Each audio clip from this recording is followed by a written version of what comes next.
Alhamdulillah, alhamdulillahilladzi hadana li hadza wa ma kunna linahtadiya laula an hadana Allah. Asyhadu an la ilaha illallah wahdahu la syarika lah wa asyhadu anna Muhammadan abduhu wa rasuluhu la nabiyya ba'dahu. Allahumma shalli ala jamaah Jumat yang dimuliakan Allah Subhanahu wa taala.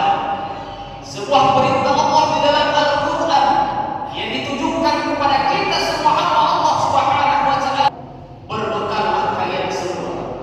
Fa inna khairal zadi taqwa. Dan ketahuilah sebaik-baik dari bekal adalah bekal takwa kepada Allah Subhanahu wa taala. Kenapa demikian hadirin yang dimuliakan Allah Subhanahu wa taala?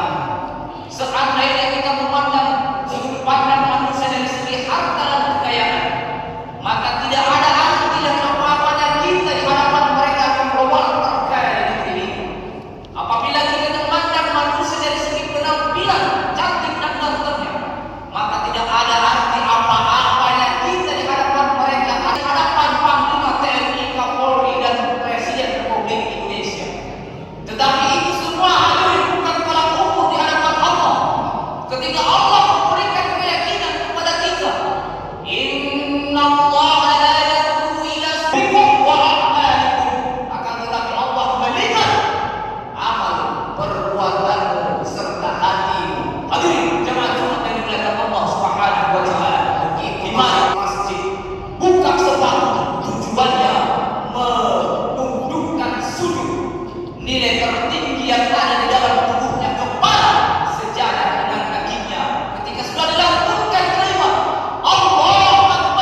wala saghiratan ma'al israr.